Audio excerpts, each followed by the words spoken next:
Hello, everybody.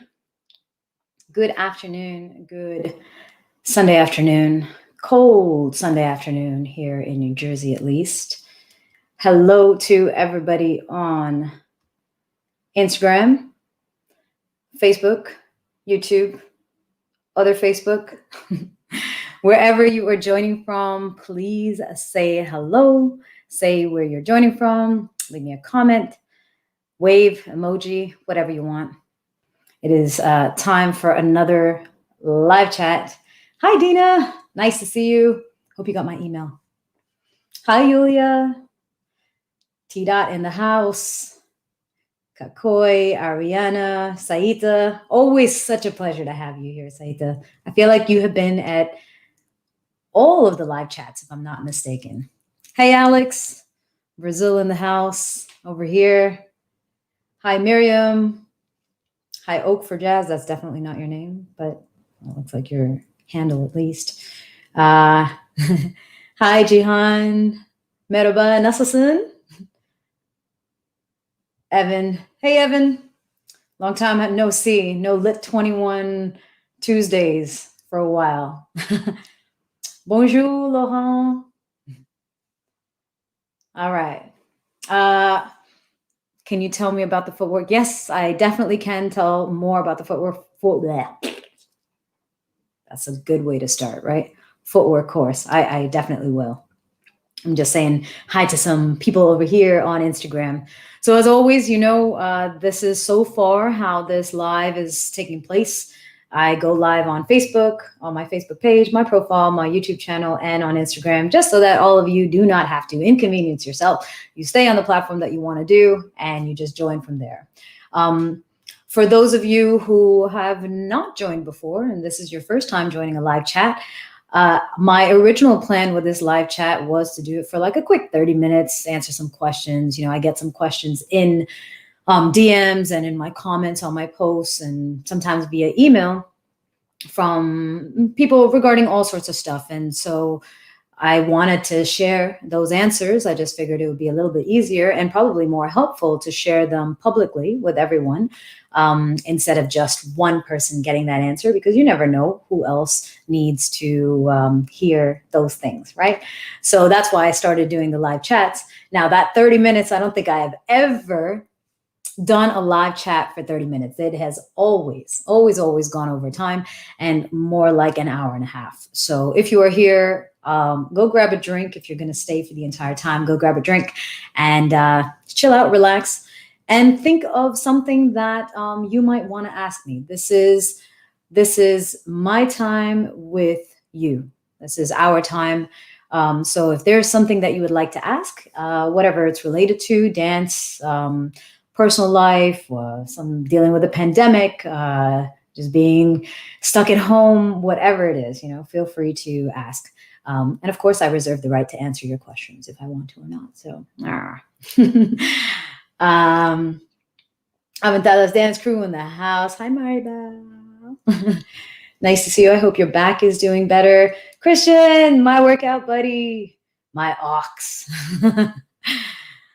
And I don't know how to say that name, but hi back to you in Tbilisi, Georgia. So everyone who's joining, throw a little hi and where you're from. I always like to kind of see how international our group can be. I'm going to start off with answering Alex's question over here, which is regarding this footwork course. It is one big announcement coming up. So I'm doing a 2-week intensive, footwork intensive, starting on Monday, February 8th. It is a course that is not about teaching you a bunch of shines. That's not the goal. The goal is to get you to understand how to create them. There are a lot of times when we take classes that someone's like, all right, heel toe, dig your heel toe, or do a Suzy Q. And because we have heard these terms so many times, it becomes, there's an assumption by the instructor sometimes that you understand what that entails. And the general appearance of a shine is sometimes easy to pick up, but the details of it are not as easy. And that's what the course is about. The course is about breaking things down so that you can understand, master your body's positioning, so you can create, and so you can learn from not just me, but from anybody else that you're taking courses from, know where to position your feet, know how to balance your body, know how to generate speed, know how to control that momentum, know how to counterbalance with your arms. That is the purpose of the course. So it's not about teaching you a bunch of shine sequences. That's not the goal of this particular course. This one is about breaking down techniques so that you really understand in a way that you can grow. So it's not just a matter of giving you a fish, but kind of teaching you how to fish, teaching you how to rope the line and all of that stuff. Okay.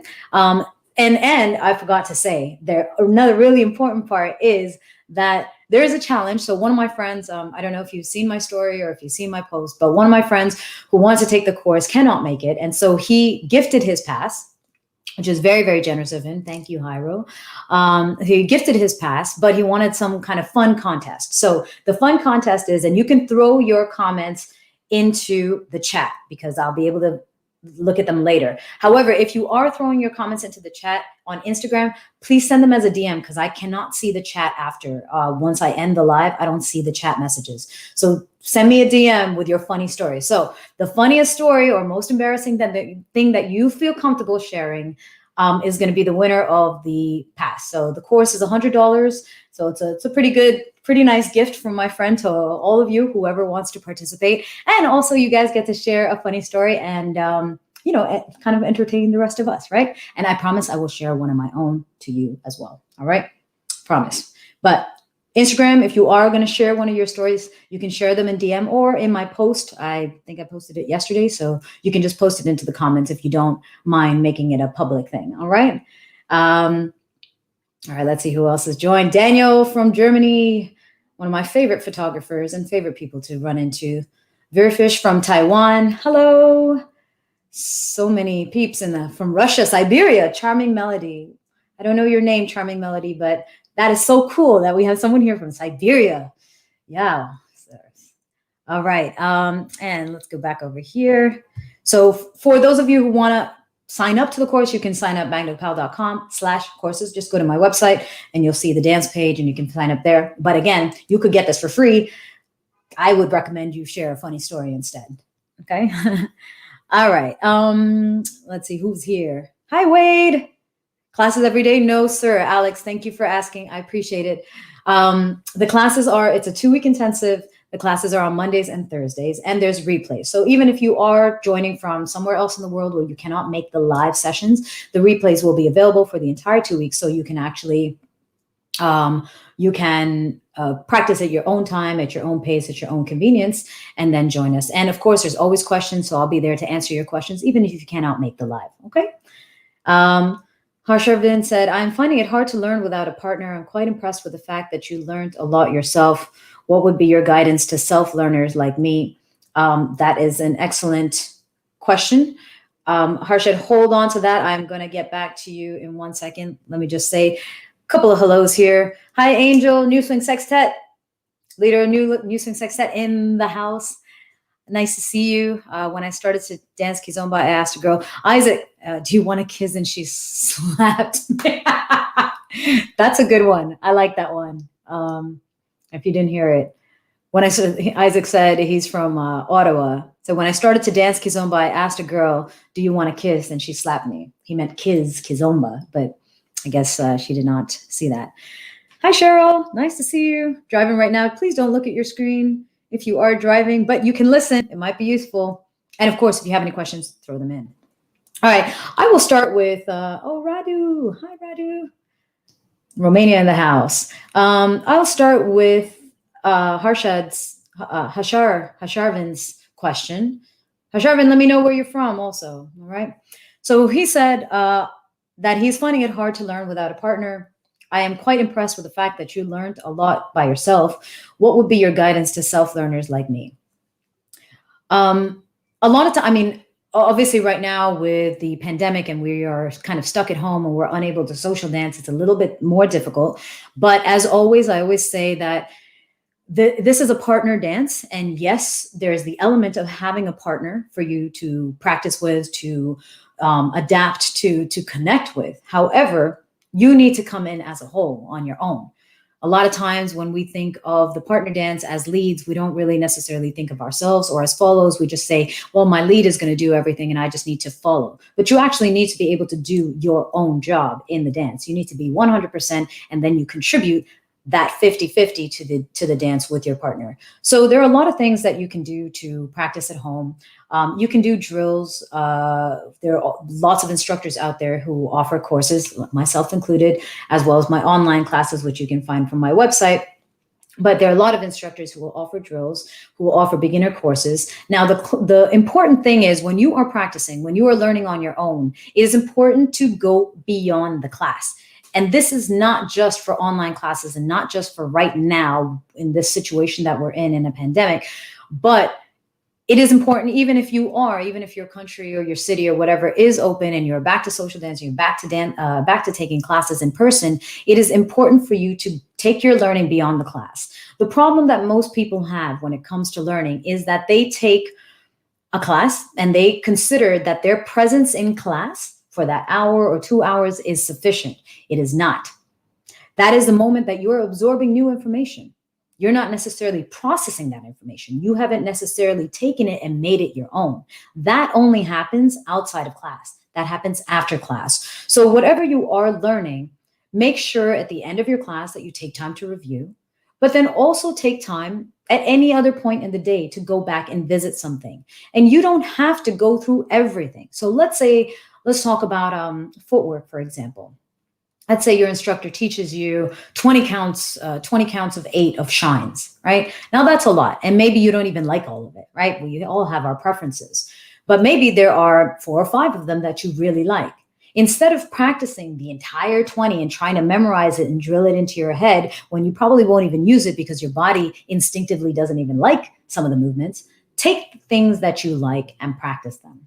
And then see how you can make them your own. And see how you can add a little flair, a little personality, speed it up. Maybe in class you were practicing to a very slow song, so try it to something a little bit faster, right? Or maybe you were trying it to something really fast. Try it to something slower. The more you take responsibility for your learning and don't just place that responsibility on someone teaching you, that's when you grow. And that's when, even with this, even when you're at home, even when you can't go out and dance and take classes and practice and be social, you can still improve. But that requires you to take a little extra step beyond just attending a class. Sharvin, I hope that helps. I hope that makes some sense in terms of how you can, Arvind, my bad, from India. Arvind, I hope that helps. And that's one way that you can definitely approach your learning. All right, we got back onto Facebook or Instagram. I don't know where anyone's. Greetings, Tier 1 from Brooklyn. Hey, JR. P. Julia Maestra. Maestra es pequeña de... What? Hold on. I am...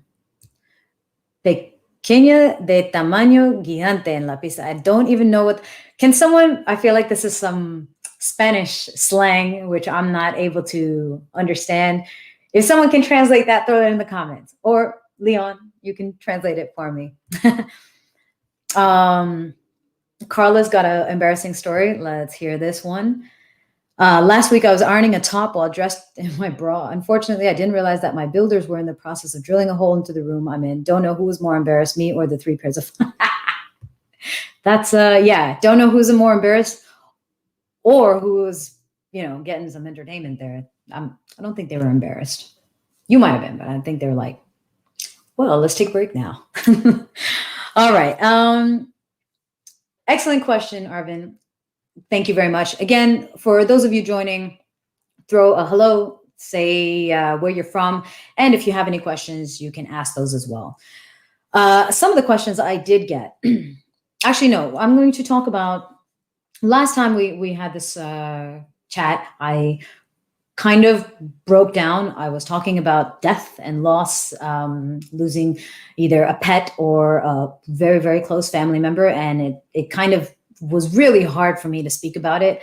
I will post that video unedited, like not removing all of the moments, because even watching it when I was editing it, I was getting quite emotional with it. But Adding to that, someone else I know, unfortunately, there just happens to be a time that there's a lot of loss and death that is taking place in people's lives, and it's hard to deal with. And one person that I know that I'm close to has dealt with now two losses of life, pets and people, and a bunch of other things that have kind of compiled on. And in her case, she's now also struggling physically. Like, her health is deteriorating because of the emotional stress that she is dealing with. And I always say, why? No. Sorry, Instagram. We got disconnected. Someone was trying to call me. I always say that it's really important. This is one of the reasons, as I'm getting older, especially, that it's really important to make physical fitness and exercise a part of your daily routine. A lot of people think, but I'm not trying to get into a certain shape. I'm not trying to play sports or do anything that's strenuous. I don't need to do that. But you don't understand how much, please stop calling. You don't understand how much your body goes through and how much your body needs to be in good condition to take care of your mind and to take care of your emotions, right?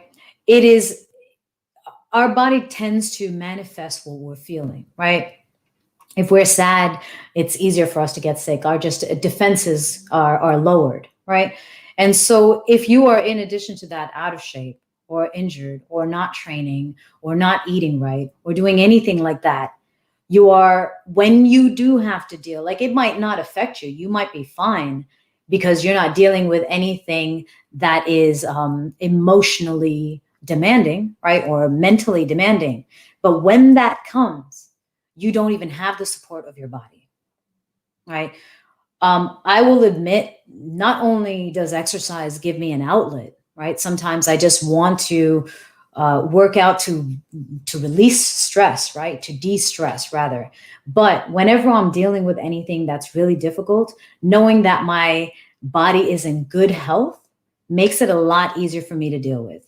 And so my friend, who's now gone through another loss of life, but also has an injury and now is feeling like, like things are just tightening up everywhere. And she's injured, so she can't even start working out, right? Like, everything has to be so slow. So I really have to emphasize the importance of being physically fit, because this is how you support everything else that you're going to end up going through. And you're going to go through things that you had no idea that you would have to, and things that you wish you never had to.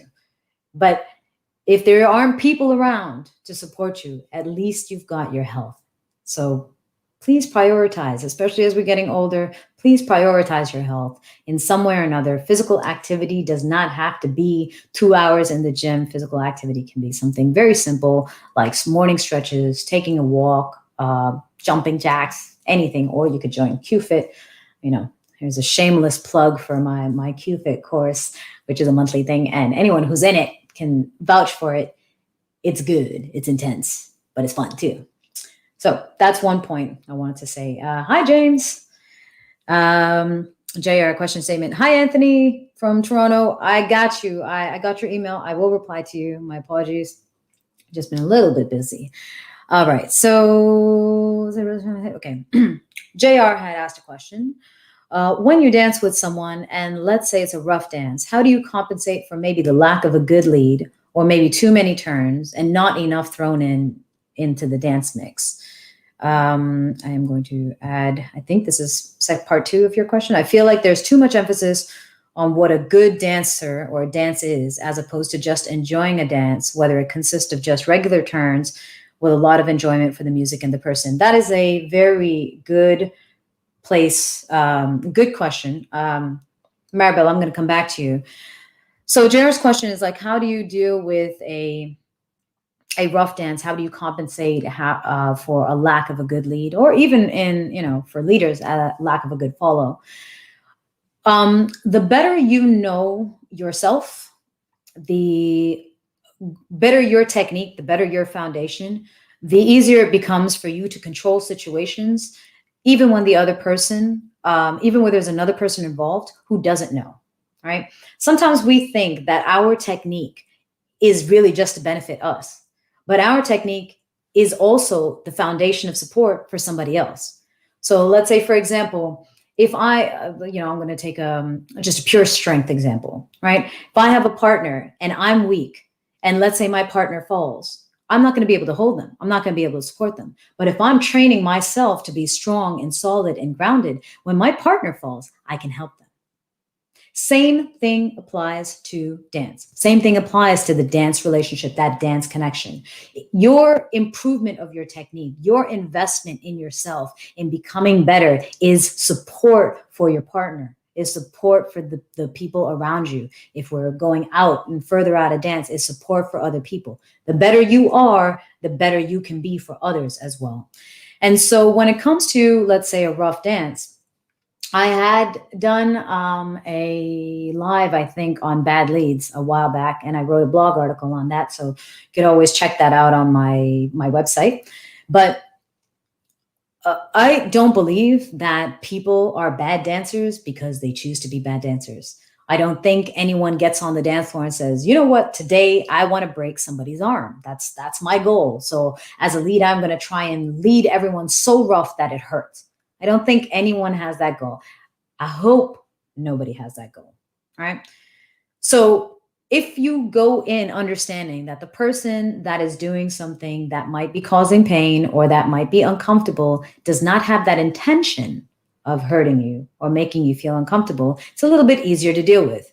Because most of the time, our reaction to people is based on our projection onto them of their intention, which unless we clarify, unless we're asking, we don't really know. Just because someone is being rough does not mean they're trying to hurt us. Just because someone is too close to us doesn't mean that they're trying to make us feel uncomfortable. Just because someone says something that comes off as rude doesn't mean that they're trying to insult us, right? So considering that we're not necessarily in a position to go and clarify what is their intention, then what we want to do is at the very least, give them the benefit of the doubt and try to work with them on that basis, that they're not trying to do anything bad. How can we make it better? So if I have a rough lead, instead of sitting there and telling them you're being too rough, right, which would almost immediately, most of the time, make them feel defensive or make them feel really bad about it, and then just kind of withdraw into a shell, which is not the idea. The idea is that I would like to continue to enjoy the dance. I just would like to avoid the pain, right? So instead of saying that, I usually redirect the conversation to myself. Sometimes it's a little bit easier for people to take care of you than to admit their own flaws, right? And that's pretty natural. Like, it's much easier for me to say to for someone to change their way of dancing if I say, hey, listen, my shoulder I got is injured from something else, could be alive, whatever, right? My shoulder's injured, and they're like, oh my God, I'm so sorry that happened. I'm going to be extra soft with you. Versus me telling them, hey, you know what? You're really rough, right? Now they're defensive. Now they don't care about me. They care more about protecting themselves. Right? So when you are dealing in this, again, everything in dance, what I have learned over these past 2 decades is everything in dance can be extracted and applied to almost every type of relationship that you have outside of dance, right? Romantic, professional, personal, familial, doesn't matter. All right. Even strangers, acquaintances, it can be applied. So if you are reaching for something, if there's some results that you would like, if there's some kind of change you would like to effect, try and think of how, when you present that idea, it does not force someone onto the defensive. Because if you force them onto the defensive, you are no longer dealing with the issue at hand. You are now dealing with their defenses, their insecurities, and possibly their counterattack. All right. I hope that Hope that kind of answers. That's usually my approach. So if it comes to a rough dance, I tend to redirect it to myself and give them the opportunity to care for me instead of putting them on the defensive. I'll let them know that, oh, I'm a little hurt here. And almost always the person I'm dancing with says, oh, I'm so sorry. Let me know if I'm too rough. In fact, they're asking now, right? They're asking to tell them when things don't feel right. So that's one way to approach them. And of course, the other way, which was the technical way, right? Again, going back to what we can offer if we know ourselves enough and if our technique and our foundation is strong enough, is there are many times that I dance with the leads who are rough, who are doing things that don't feel good, who are excessive with their turns and their patterns and craziness, right? Or who are too close for comfort for me. And with those people, what I usually tend to do is I engage my frame. I find a way to connect to my technique, to ground myself further so that I can then influence the dance. Again, going back to the point that I made originally, which is if we give people the benefit of the doubt that they are not intentionally trying to cause us discomfort or cause us pain or cause us any type of injury or offend us, if we're giving them the benefit of the doubt, then that means that whatever they're doing, they don't know, right? And if they don't know, that means there's room, there's a space that can be transformed, and it can be transformed from them or it can be transformed by me, right? The more you know, the more tools you have at your disposal, the more tools you have at your disposal to manipulate, without the negative connotation to that word, to manipulate a situation, to change it, to transform it into something that would benefit both of you. Right? All right. Couple of hellos for a second. I always get quite deep into this stuff. Natalie, I know I have to reply to you too. Oof, so many emails to get back to. Sometimes like these weeks get so crazy. And I do apologize. I know they're like, I have my course coming up. I had QFit starting this week. I had this live chat that I wanted to promote. Then I had my friend who has offered the free pass, which I wanted to also share with all of you. So it just becomes so overwhelming to like get on top of all that stuff. And of course, you got to live your life too. And, go to the gym, right? Stay fit. Speaking of which, whoever is joining right now, real quick, Master Your Footwork 2-week intensive starting on Monday, February 8th. A friend of mine, it's a $100 course right now. My friend who cannot make that course has gifted his pass. But the catch is you have to share a funny or embarrassing story to be entered into the contest. All right. You can share that. If you don't feel comfortable sharing it publicly, you can always share it in my DMs. So if you're on Instagram, please don't share it in the comments in the live chat. As soon as the live chat ends, I lose all of that. So I will completely lose your story. My apologies. That's Instagram's fault. If you guys are here on YouTube or on Facebook, by all means, throw that into the comments. Or again, same thing, you can DM me. All right. Make sure you send that by the end of today. Tomorrow, I'm going to narrow it down to my favorites, and then we'll poll and we'll see what people voted on. All right. And then I'll announce the winner for that course sometime tomorrow. All right. Let's see. Natalie, hi. Love this. So excited for you to host a workshop for Wonder Girls. I can't wait for that too. Marco in the house. Lazzy Barbershop. Don Taylor. Again, wherever you're joining from, say hello and say where you're from. Danny, hi, back to Belgium. Alex asked, in the class, sometimes students point fingers to each other to blame the other when a step is not working. They want the teacher to point who is wrong. Oof. I have experienced that many times. Let me repeat that, what Alex has shared here. So in class, sometimes students point fingers to each other to blame the other person when a step is not working, and they want the teacher to point out who is wrong. This is so common in class.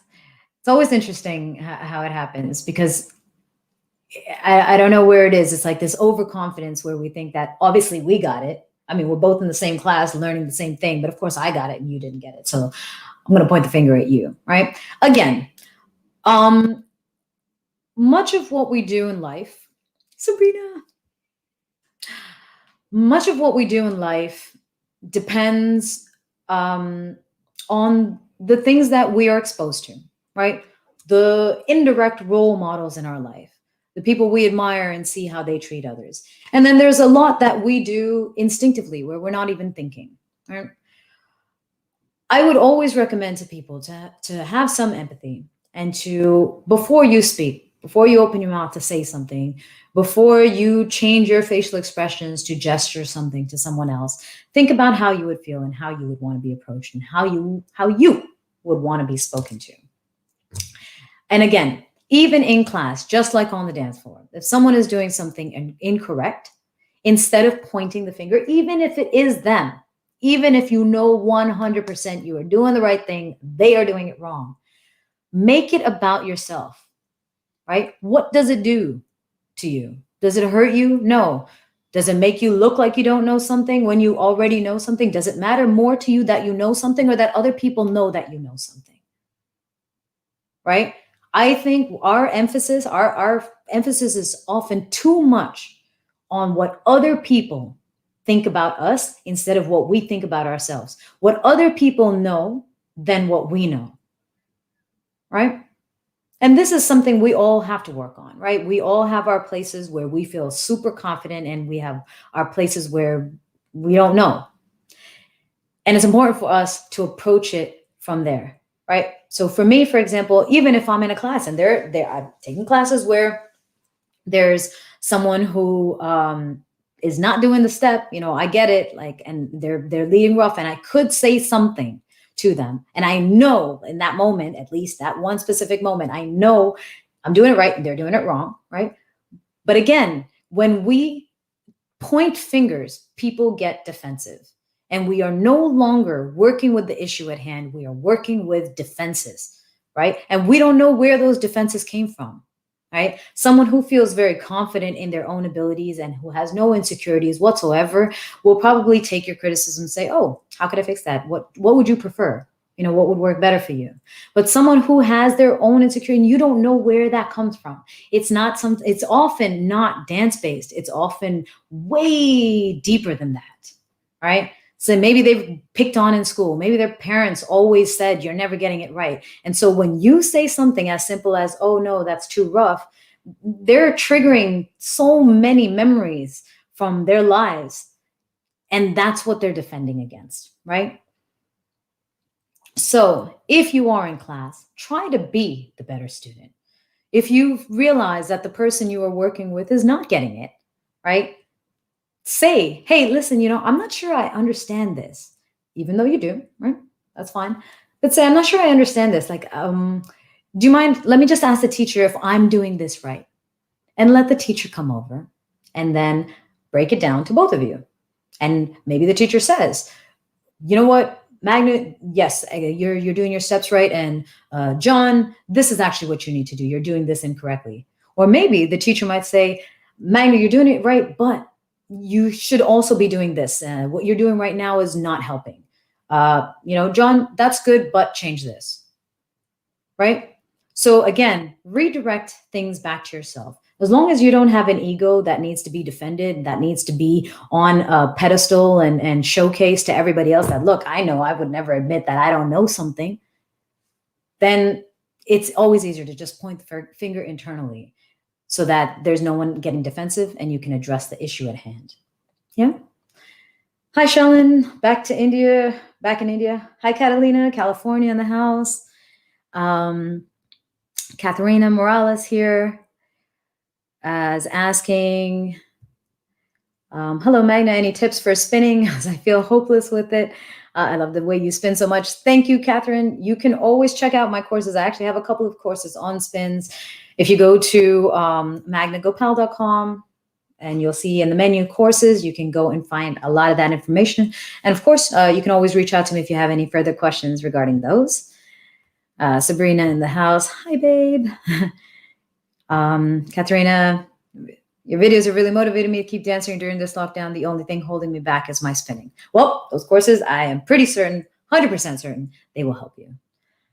Roberto Herrera, long time, my friend. It's been so long. I miss dancing with you. I miss our fun. And I miss the times when you do a leg sweep or I do a leg sweep and we almost roundhouse each other off the onto our butts on the dance floor. Erson, Kardashim. Senor Luyotum. All right, Mango Alemania from Germany. The dancing philosopher. You made the point. It's all about having a good time, enjoying with friends while dancing. Yes, it is. When did you feel like a tourist? One time over it. Alex is saying when the student can't do a step with the teacher, they feel like a total failure. I saw a girl cry one time over it. Addressing this one, right? I am a big proponent of leadership matters, right? When you are in a position of authority, you need to own that. You need to be responsible for what is within your power, right? Let go of the things that are not within your control. Don't try to control necessarily other people's reactions, but try to contribute to something positive. And when I say leaders, I'm not specifically referring to teachers alone. A leader, you could be dancing with someone who is a little bit lesser level than you. You're the leader, right? As a leader or a follower, right? You're the authority, right? Someone is trying to impress, to please, to see if what they're doing is worthy of your appraisal, right? Your approval. And when someone's seeking that, it's not to sit there and say, let's sugarcoat everything and say, yeah, you're doing great, when really they're not. That's not what it's about. But it's about being encouraging, right? And there are many different approaches to teaching. There are many different approaches to that. There are very, very hard instructors, very stern and kind of berating their students. I have seen classes like that, where someone's like, you call yourself a dancer? That's not technique. What's wrong with you guys? Are you guys stupid? You don't understand this. We've been doing this so long. Like, how are you guys not getting it? I'm dealing with dumb students. Like, I've heard of that. I've seen things like that as well, right? Now, again, depends on how you learned. Maybe you learned that way. Maybe you learned in an environment that was really harsh. And so when you become a teacher, when you are put in a position of authority, you treat your subordinates, right, your students or anyone underneath you with the same harshness, right? And it can work for some people. Some people are used to it. But you need to be able to watch and pay attention. When we present, whatever we're doing is a presentation of some sort, right? I am presenting to all of you right now, right? When you're with your partner, you are presenting to your partner. When you are teaching a class, you are presenting to your students. A presentation is not just one directional, right? Even though right now I can't see any of you, but I'm doing my best to base it off of your interactions, which again, let me pause for a second. I really appreciate when you write your comments. If something makes sense, tell me. If you have a follow-up question, tell me. If you have a random question, tell me. Say that, like anything, interact with me so that I can cater what I'm doing to you, right? Again, this is the most beautiful part about connecting with another person is not just saying what you want to say, not just doing what you want to do, but adapting to the other person based on their reactions, reading, paying attention, listening, watching, right? And so these things are really important as a teacher. So Alex, you're talking about this teacher in this class where the girl felt like a total failure and she even started to cry. There are ways to cater to that. Instead of keeping the girl in the middle of the classroom on the dance floor and everyone can see and, now she's feeling even worse, maybe take her aside, right? Or give her a big hug and say, that was actually really awesome. All you needed to do was this, I don't know. You can find ways to connect with people, but you have to read them. You have to pay attention to them. And I think in that sense, like leadership is important. Whoever is in a position of authority, it's not just about teaching. It's about adapting whatever you're doing, how you're saying things, what you're saying, what you're teaching to the people you are interacting with. Oh, lots of requests to be in this Instagram video. You're going to have to put something into the chat. I'm not accepting random requests into the video. My apologies. All right. What do we got here? Okay, cool. Back to YouTube. We've got Wade. It's got the mission at hand is to make both better since we are practicing together. And if you're not getting it right, what does that say about me? Good point. I'm going to add to that. I do see where you're coming from. So Wade's point is that, the mission is to get better together. And so if you're not getting better, what does that say about me? Again, it is important for us to take responsibility for partnerships, but it is also important for us to not assume that I can do your job for you. It is two people or a group of people. It's a company. It is a relationship, whatever it is. The people, everyone involved is responsible for something. And there is a point at which our responsibility ends. And you need to be able to draw that line. Otherwise, you will frustrate the hell out of yourself, right? And I'm going to actually bring that down to something a little bit more personal, like with intimate relationships. When you're dating somebody where you're doing all of this work, right? And you're like, but it's not working. And you keep on trying to do more and think that it's your fault. But in reality, you have done as much as you can, right? At some point, you've got to be able to say, look, I'm here. I'm at this halfway mark. You got to come and meet me. I can't reach any further. It's like I'm fully extended with my arm out, reaching for someone. I cannot grow more arm, right? I'm holding onto a rope. I could try and extend that rope on the other side, but there's only so far I can go. And if you are standing on the other side with your hands at your side, not trying to come back and reach for me, I am never going to make contact with you. I am never going to connect with you. And so be mindful of the people you're trying to connect with too, right? You've got a partner, going back to dance now, right? You've got a partner that you are dancing with, that you are trying to improve and get better, but your partner just comes to practice, right? They're not actually putting in the effort. You're like, hey, listen, we're going to work on this. Okay. So before we meet next week, can you do this, like practice this? Okay. I'm going to practice that. You practice this. And they show up and they didn't practice anything. Well, you're now going to be like, well, they're not getting better. We're not getting better. Like, you might start taking the blame for that. And it's not yours to take. You did your part. You did everything you could, right? At some point, people have to own up and be responsible for themselves. At some point, they must carry the weight that is theirs.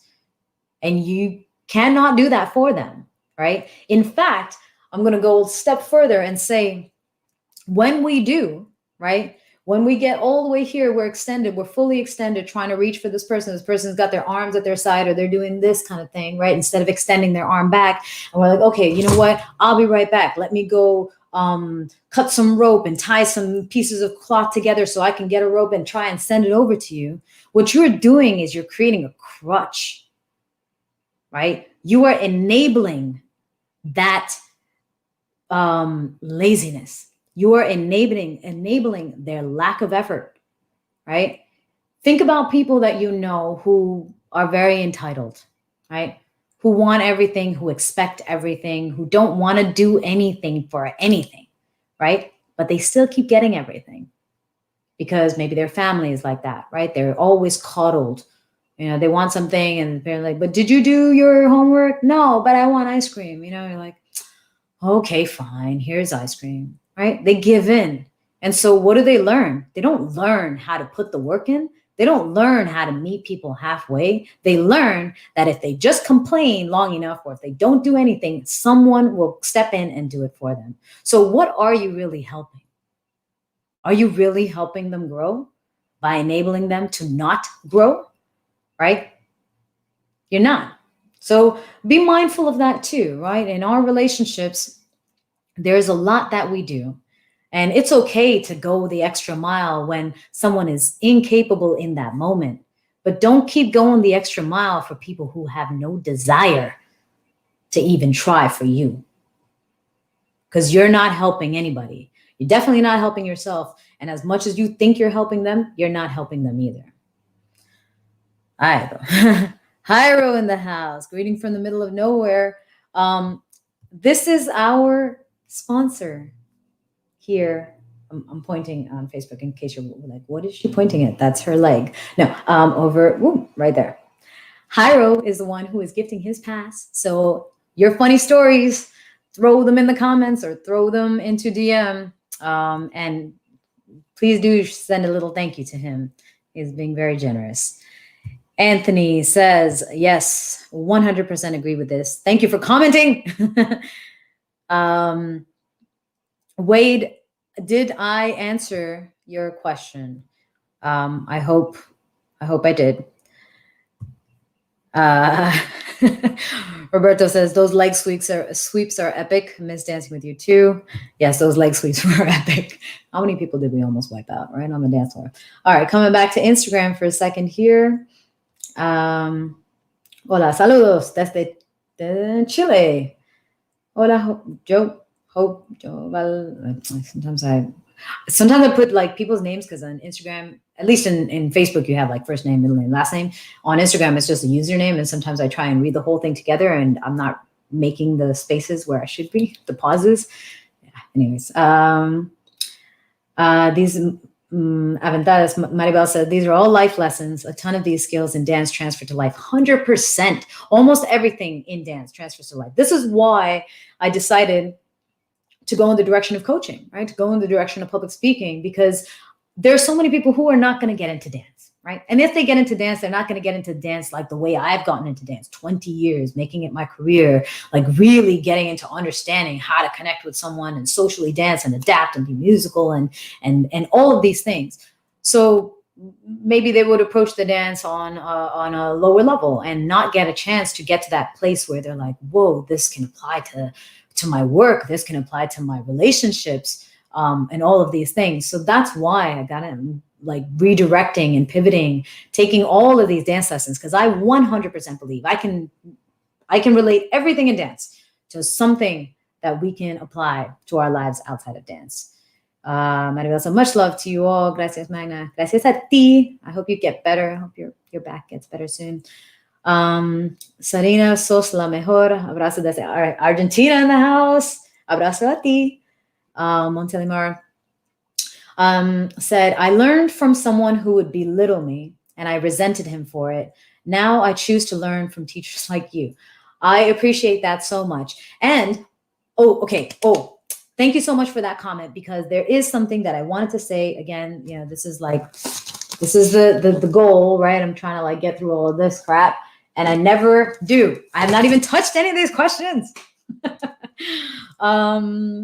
That point, though, was something that, let me see how I can bring it to what I actually was thinking of talking about, which is not even written in here. That's in my other notes for like a future one, which who knows when I'll ever get to all of these. But all of these notes does not mean for you not to submit your questions, because whatever you have is just as important. And I will at some point be able to get to it, whether it's in my blog article, whether it's in another YouTube video.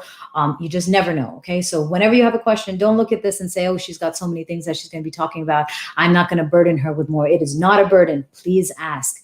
You know, again, these things are my way of being of service, and being of service makes me feel good. So, you know, by you asking, you make me feel good. So I'm coming back to this in a second. Wade, thank you. It did beautifully. Excellent. All right, subscribe if I win. I would like to give your course to one of my teachers. Oh, this is beautiful. Alex said, I know, Alex, you're already in the class, in the course. He said, this is so lovely. He said, if I win, I would like to give your course to one of my teachers who presented your work to me in the first place. That's a beautiful full circle. We shall see. I've got your story. I'm going to narrow them down and we'll do like a little vote. So it's not just a random, you know, I don't want to look biased and be like, well, that's my student, I'm going to give it to him. Right. So we shall see. If you have another funny story, you can submit more than one. I will allow you to do that. So you got something even funnier than the one you said? Hint, hint, throw it in. Montelimar, I'm going to get to you in a second. Camilo said, hey, long time without coming around here. Miss you too, my friend. Fadi, hi. Jean-Frey, hola. Me gusta como bailas. Gracias. Okay, so Montelimar said, I don't think that's your name, obviously. So she learned from someone who would belittle me. I resented him for it. Now I choose to learn from teachers like you. This brings me to another point, which is there are a lot of times I have done this. I'm very guilty of it. And I do it in a way that I don't even realize I'm doing it. And I don't think any of us really realize when we're doing this, right? Which is we sit there and say, you know what? I don't deserve this. I deserve better than this, right? How many of you have said that to yourself? Like throw that in the chat. Like I never ask these questions, eh? How many of you said that to yourself where you're like, you know what? I don't deserve this. Throw that, let me know. Because this is not just with dance, it's with anything. Have you ever sat there and said that? Like, I don't deserve this, the way this person is treating me, or, you know, whatever it might be. Leon has a funny story. I'm concerned. So one thing that I realize with people who say that, right, is we say, I don't deserve this. And yet we choose it. Boom, right? No, you're like, I don't understand what she's saying. There's so many things that we feel we don't deserve, but we don't take the steps to get out of that situation. We think we're victims in that moment, and we forget that we actually have the power to change that, to get out of that situation, to exit that relationship, to not be belittled by our instructor, right?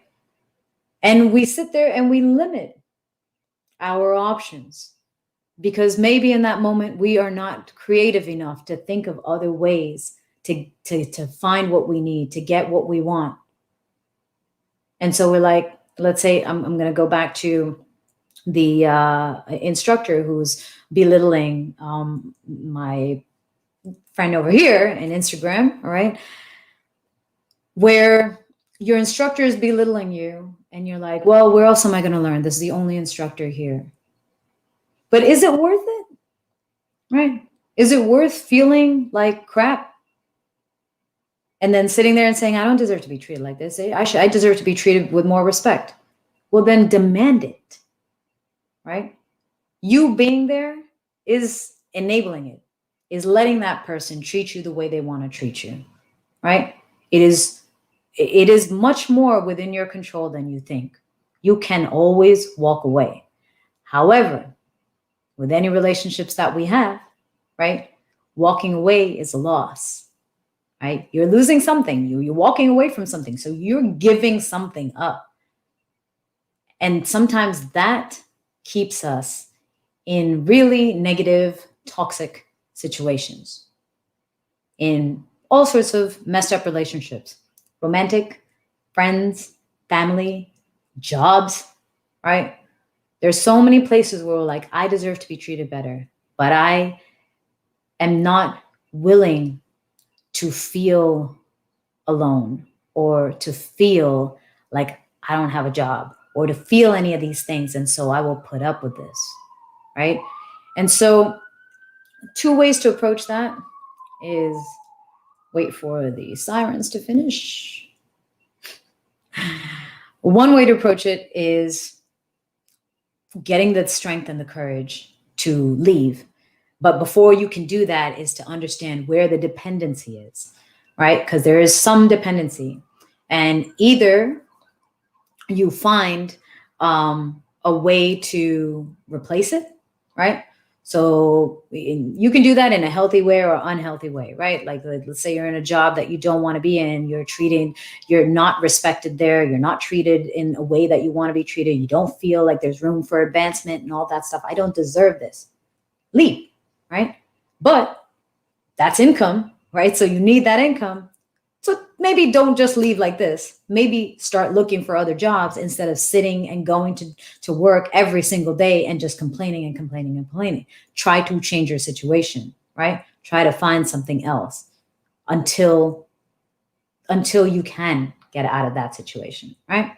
Your other option is to accept that this is a choice, and as such, decide how much you want to let it impact you, right? Now, this depends on where you are, right? In an intimate romantic relationship, it's a little bit harder because that's someone you care about. That's someone who you are connected with emotionally, physically, in your personal space, right? So it's hard to say, well, I choose to be here, and even though this person treats me like crap, I'm just going to accept that I don't need to pay attention to it. It's going to be really hard. However, in a job situation, you might be able to compartmentalize that and say, you know what, I need to make this income. And even though these people here are not that respectful, I'm going to come here, I'm going to sit at my desk, I'm going to do my job, and I'm going home. And then I'm going to disconnect from it, right? That's an option. But just understand that many of the things that you sit there and say you don't deserve, you are choosing. You are actively staying there, instead of trying to find something else that you could be doing. And the reason that you're staying there is often because of some dependency that you have on that thing or that person. And I'm not saying, when I say you, please understand, I'm also speaking about myself, because I have done that all too often and all too many times, with friends, with romantic relationships, with even work, right? I've made this story, I've made this comparison before, but with salsa, right?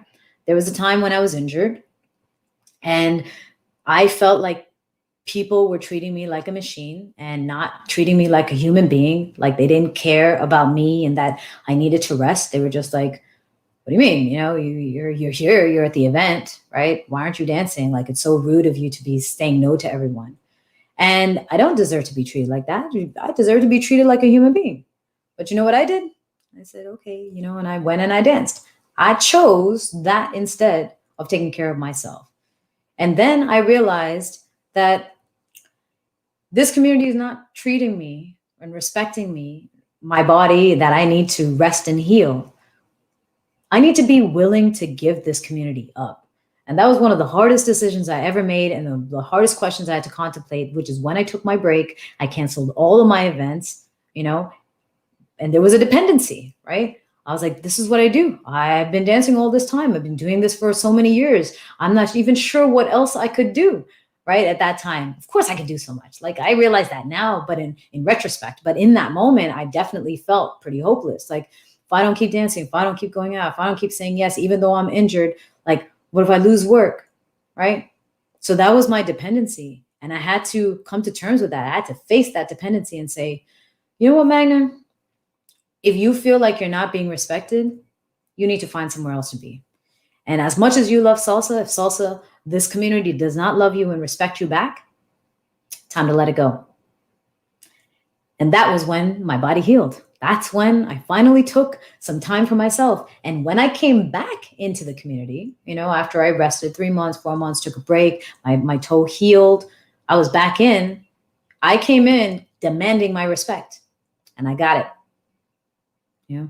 So just be aware of how you are connecting with people, how you are allowing sometimes the things that you don't want in your life, and again, it is a constant flow.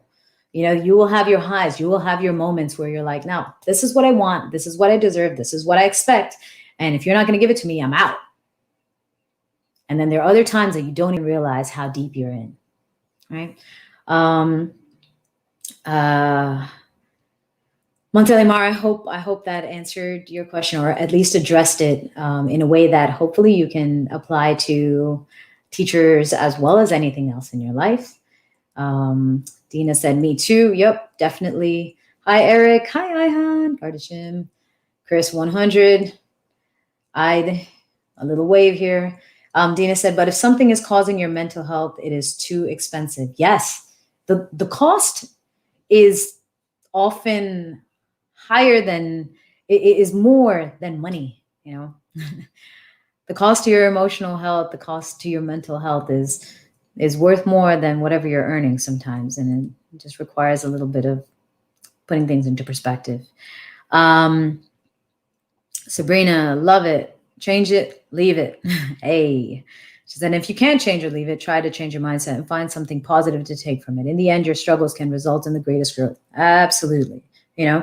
Absolutely. Your struggles can definitely lead to the greatest growth. So find a switch in perspective, but at the same time, you don't need to struggle through everything. You don't need to be fighting and clawing your way through everything. Life is not about making things as hard as you can so you have character development.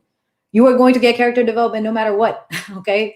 You're always going to find those things that are going to help you build character. You are going to be dealt cards that you never wanted. That is life. So don't go seeking it out all the time, right? Seek it out sometimes. Yeah, you feel like you've been, pampered. Go and seek it out, right? You live in a situation where you've always traveled with your family and everything has been taken care of. Go take a trip on your own, and see the world alone. See how it feels, right? Yes, embrace those things, embrace those difficulties, but don't look for pain.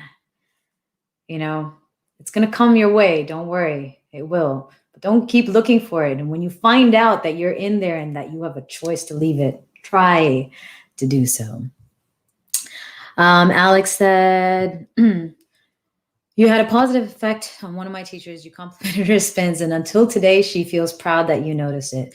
The opposite to what you were describing. Yes. And this is another thing, right? Like we often have a tendency to, this is so normal for us, right? We have a tendency to enjoy the things that we like without comment. But as soon as there's something that we don't like, blah, blah, blah, blah, blah, right? We're very quick to express that. I don't like that. This is not right. That's not right. You're not doing this properly. You made me feel like this. But how often are we taking the time to say, that's a great job. You did excellent. That was perfect. You make me feel great. I love when you do this. You're so X, Y, and Z positive traits, right? We don't do that often enough. And I think it would be great if we did, because there are so many people who are going through those transformations internally. Maybe they came from a bad place, right? Maybe they were jerks. And I was having this conversation with a friend of mine today. And maybe people came from a very jerk personality, right? They spent years doing something because of their influences that were around them, and they were not nice people to be around. And for whatever reason, maybe circumstance, maybe choice, maybe just they realized that they were losing all of their friends and they had to change their way of interacting with people. Whatever it is, they started making changes. They started making changes for the better. Now, if people are just more people are hanging out with them, but they don't know what change helped, right?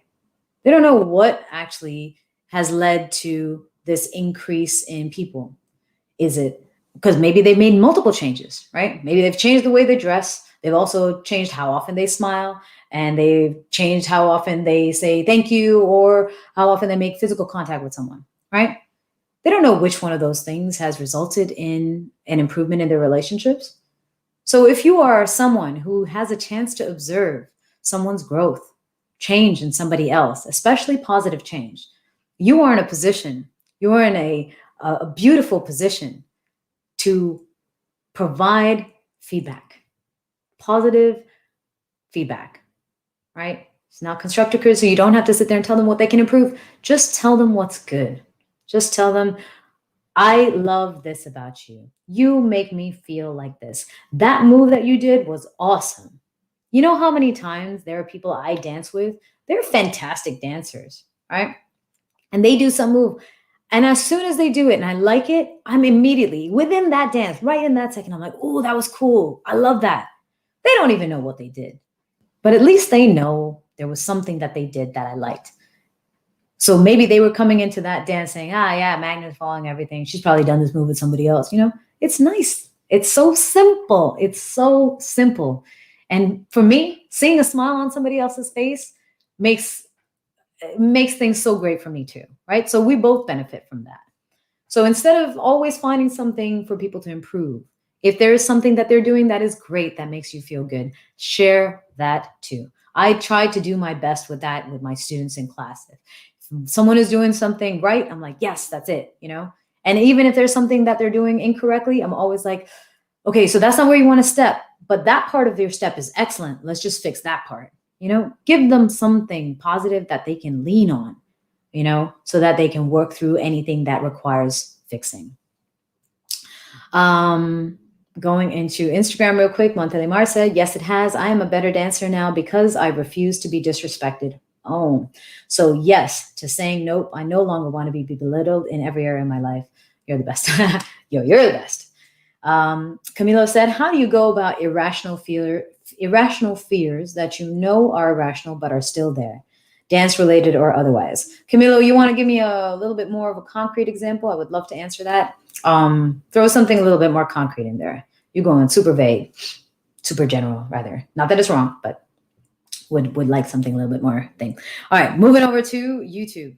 This is an awesome day. By the way, I would just like to say thank you to everyone who's engaging today, because most of you guys come and you sit, and I love that. I appreciate it so much that you will just sit here, have your drink, have your tea, or be driving somewhere and just listening to me speak. And as much as I am honored that I can share something with you to help you grow, I really do appreciate this interaction. This is why I'm here. This is what I enjoy, is like to actually be able to answer your questions, even though all of these things on this notepad are also your questions. I know I'll get to those one day. So much to share, you know. I hope I don't die anytime soon. I have way too much to give before I die. Wade said, wow, definitely that constant self-growth is the most important thing. Powerful perspective. Thank you for sharing. Thank you for sharing, Wade. JR, Wade said again, we don't show enough gratitude with ourselves. Neither. Yes. In fact, sometimes we say thank you to everybody else in the world, but we never say anything nice to ourselves. That's another person that you need to be taking care of, is the one in the mirror. How well we are doing and projected forward. You don't even need to speak that flow. I agree. Anthony Fajardo, acknowledging people. Yes, we often criticize other people, especially ourselves. Again, going back to that same point about, you know, paying it forward, but also paying it back to yourself. JR, when someone random asks you to dance, do you have an idea of the type of dancer he or she is beforehand, and how important is eye contact? Excellent point. I will extrapolate that from dance into anything, right? And then Marco, I'm going to come over to you. And Camilo, I'm still waiting for your narrowed down question there. So when someone asks you to dance, sorry, let me put that back up. When someone random asks you to dance, do you have an idea of the type of dancer he or she is beforehand? And how important is eye contact? It depends who's asking me to dance. If I have seen them dance before, or maybe heard of them, or someone else mentioned something about them, I might have an idea of what they dance like, or maybe I've just kind of observed them somewhere. But most of the time, I like to approach dances with people with a state of curiosity. I like to figure them out, right? I don't like to assume that I know everything about you. You are all such complex human beings, and every single day you change. You change a little. You definitely get a little older. I can vouch for that one very soon. But we are always changing, right? So again, this goes back to one of the concepts, one of my philosophies in life is to try to approach everything with a sense of curiosity, childlike curiosity, and to ask, oh crap, hold on, everybody, my battery's about to die.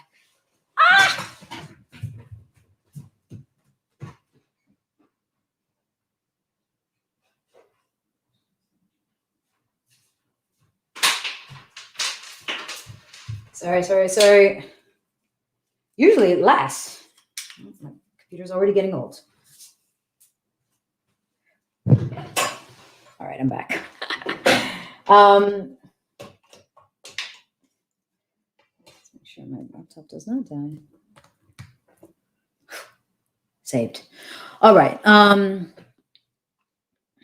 What was I saying? I forgot. What was I saying? Wow, I completely forgot. Completely blanked on this. But yeah, this was regarding the dancer. Curiosity, right? Curiosity is really important. And I think curiosity in any relationship, any interaction will allow you to invest a lot more and get a lot more out of that relationship, out of that interaction. So when we are talking about dancers, there are a lot of times when we look at someone, we're like, they probably look like a beginner. It's going to be one of these boring dances. Even if they're a beginner, who says that a dancing with a beginner is a boring dance? How much more do you get to learn about your fundamentals? How much more do you get to learn about how to take things down a notch that you might not get when you're dancing with an advanced dancer? Let's talk about language, right? Just having a conversation. Let's say you are in a foreign country, or let's say there's a foreigner rather in your country, right? You know the native language and they don't. And so they come up to you and they're like, they're trying to piece together some English words to ask you a question. Now you could look at them and say, oh, they don't know any English. What's the point? Right? This conversation is not going to go anywhere. Why not figure out how you can communicate them with minimal English being spoken? You don't know their language, so actually you don't even know anything in their language. So who are you to criticize them for not knowing as much as you do in English, even though they know a little bit? That's one part. That's one perspective, right? But the second part is, how else can you communicate, right? If you are so used to dancing with people and communicating with people in English, right, you might feel like you've got an advantage. But all of a sudden, when you're forced to communicate with someone who does not speak English, you'll see how good your communication really is. Because now you have to find another way, right? You have to find another way to communicate with them. And that is what curiosity allows you to do. That is how curiosity influences your communication, your interactions, your relationships in a positive manner, is by saying, I don't know. I have no idea. I'm going to figure it out and I'm going to try my best and I'm going to find a way.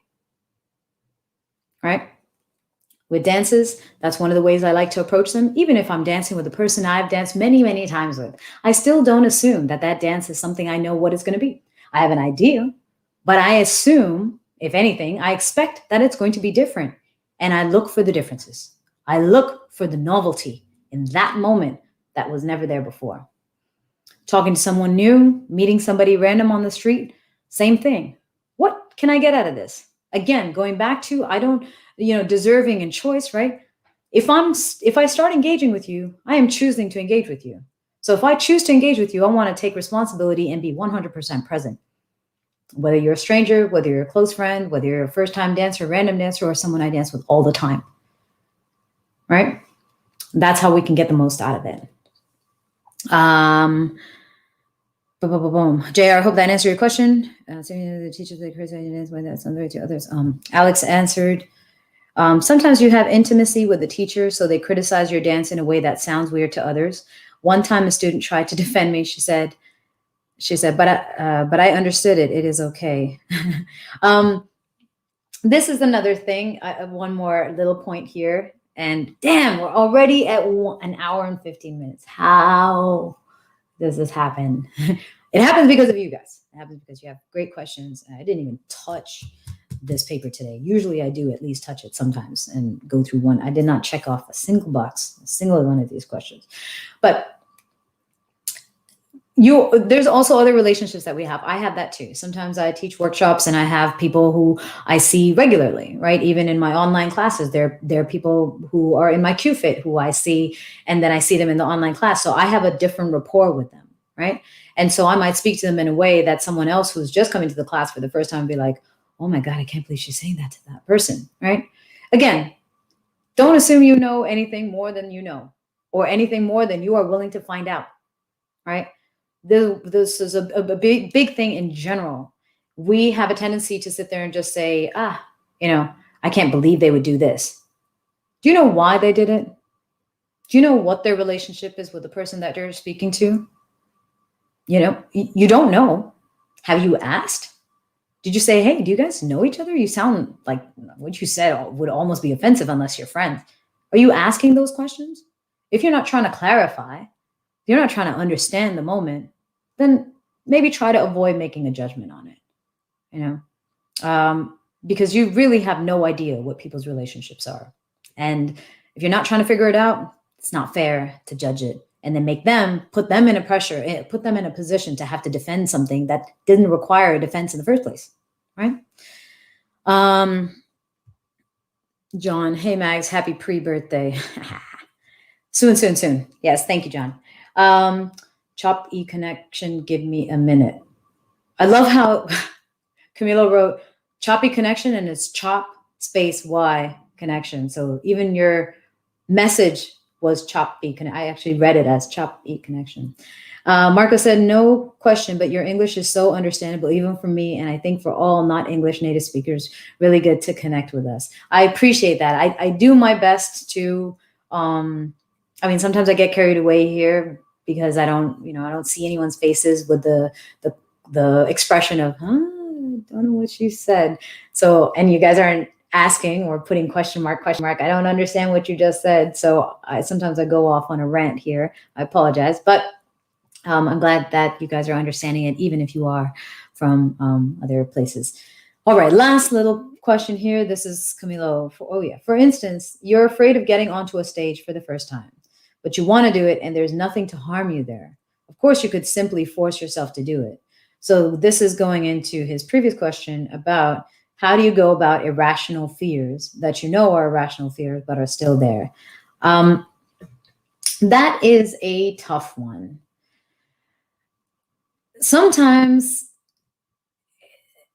as a child, we used to make up things all the time. I don't know about you. I did, right? I had teddy bears that were like my office workers. I would sit in a room with all my teddy bears on the bed. I would read to them. I would sit there with a keyboard. I didn't even have the computer. I just had like a computer keyboard without the computer. And I would sit there and be like, all right, this is the meeting. What do you guys think about this? And take random notes and have my meetings with my teddy bears. I used to create situations. I used to make my teddy bears, my friends, my colleagues, my crew, my warriors, right? As we get older, we disconnect from this beautiful, rich imagination that we all have, right? As we get older, we start to get limited. Life, the seriousness of life, the reality of life pushes out or stamps out the fire of that imagination. And sometimes when it comes to irrational fears, you just need to create your own crew. You might have to just find one person who's like, all right, Magna, let's do this, right? You hear people who have that self-talk. They're like, all right, I'm going to do this. I'm going to get this. I'm going to get this. And you hear them talking to themselves. It's the same thing, right? So when you have an irrational fear that is an irrational fear, one of the ways to conquer that is if you don't have somebody who's there sitting there cheering you on, egging you on, you got this, you need to be that person for yourself. And I understand where you're coming from, Camilo, because I know you've done your solos. We've both actually done our solos in the same place. We've done our solos together, rather, right? And I've done so many solos where everyone else is like, yeah, good luck, right? But there's no one, like when you see partners or teams, they're huddled, they're like, all right, we got this, yeah, let's go rock the stage, right? Couples who are like a big kiss, I love you, there's all this support. And when you're doing it on your own, nobody, right? There's just your friends who are like, yeah, high five, rock it, right? But it's very superficial. It's very given to everybody, right? That's what we do backstage. Go rock it, right? Rock the stage. But it's not personal. There's not someone in your corner. So you have to create that person in your corner sometimes. And it does make it easier to get through it, right? So whatever that self-talk needs to be, sometimes it might be audible. Sometimes you just have a moment where you meditate for a little bit, a couple of minutes and just focus and say that entire crowd is all of your friends, whatever you're scared of, see if you can find just like you imagine that fear, that irrational fear, right? Which is a creation up here. Why do you not have the power to also create something that stamps it out, that conquers it, right? This is one thing that I find very fascinating about our minds is we're very, again, back to the negative thing, Anthony, Wade, you guys were talking about it over here, right? We sit there and ask questions about what do I do with like these fears, right? These things that pop into my head that have no business being there. I don't need to be scared of these things. But we don't sit there and also think, what do I do with this amazing, vivid imagery that I've created of being the best and the greatest? We don't ask those questions, right? But the same place that fear was created is the same place that we can create power, self-empowerment, right? So this is actually, just in talking about this and explaining this, is one way that I'm going to approach it, is whenever you do have that irrational fear, understand that it is your creation. You created it. Somewhere in your head, you created it. You have power to create something that could be debilitating to you going out there and doing your best. You created it though, which means you have just as much power to create something that is going to push you forward and make you do your best. That's not going to get in your way. That's going to support you all along the way, right? Just remember that you whatever you create, fear, you can create power too, right? That internal power, that fire, that imagination, that joy, that support, right? Chef Boy, you're a beautiful soul. Thank you. Camilo, the advice is brilliant, can easily be extended to other aspects, 100%. And Camilo, yes, imagination. Imagination set you free. Forgot who sings that. Wade said, feed your curiosity, take the initiative to get the answer. Yes. Or at the very least, don't, throw judgment in there. And then JR said, is it true that if someone wears black and white shoes, they're a master of the dance? I think you know the answer to this question, JR. How many people have access to black and white shoes? Anyone can buy them. Anyone can go on Amazon and buy 10 pairs and gift it to everybody you know. I mean, not assuming that you only know 10 people, right? But you can, of course you can. So obviously not, of course. It's not just the black and white shoes, right?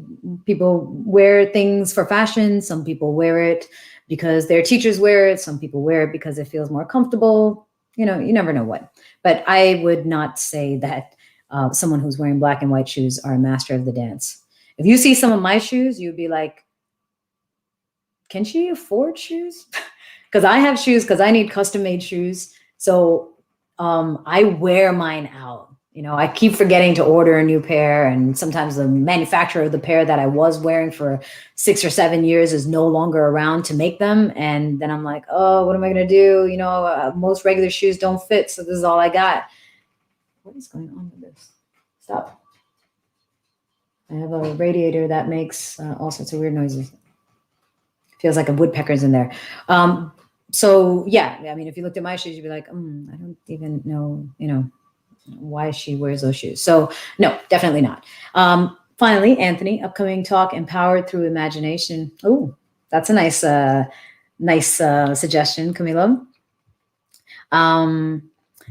Anthony says, yes. Instead of focusing on the fear and what could go wrong, it's more powerful and empowering to think of all the possibilities and things can go right. Yes. And that imagination is 100% within our power.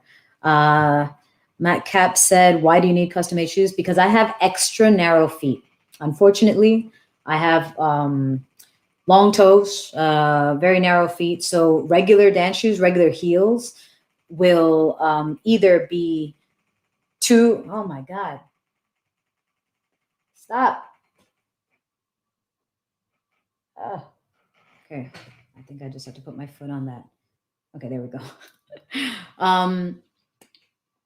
Yeah, so a regular pair of dance shoes, if it fits me in length, it is too wide.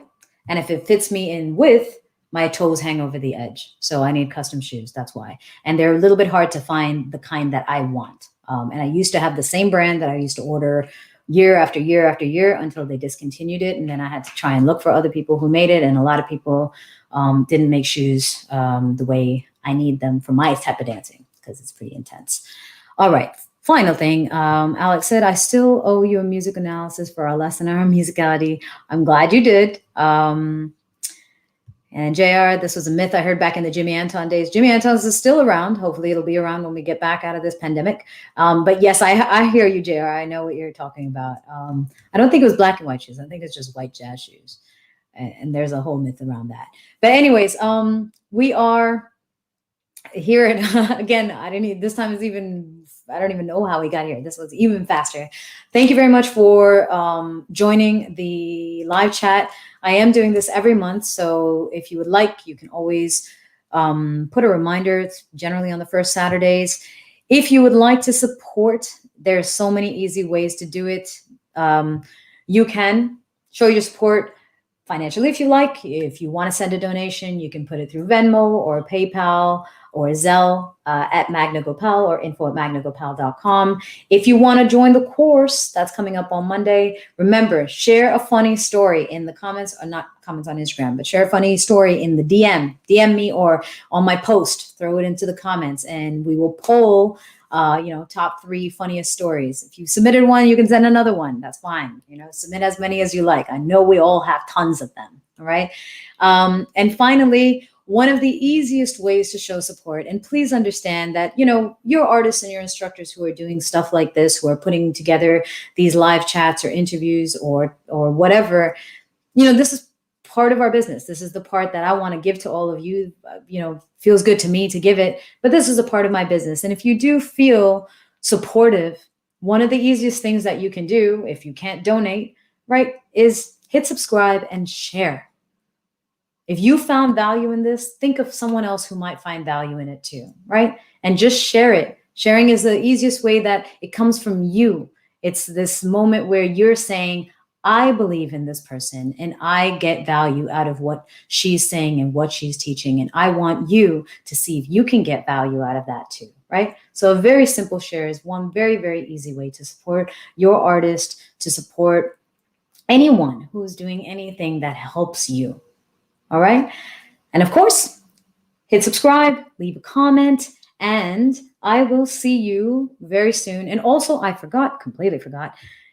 If you have a chance, please fill out the feedback form. I really appreciate when you guys do that. I love the detail that you go into magnagopal.com/feedback. All right. Or you can go to my website, go to the contact section, and you'll see the feedback form for the live chats. If you have a question that I didn't get a chance to address, you can throw that into the feedback form. You can let me know whatever, all right, in that feedback form. But let me know how you enjoyed it. And I will see you guys in a month. In March. Thank you again for sticking around. I know these go on very long. I think in the future, maybe we should just say it's going to be an hour and a half, right? And just block your time. Grab a nice coffee or tea and a little snack and chill out. All right. Thank you again. Thank you very much. Remember to show your support. All you got to do, hit subscribe and share. Easiest way to do it. All right. See you all very soon. Ciao.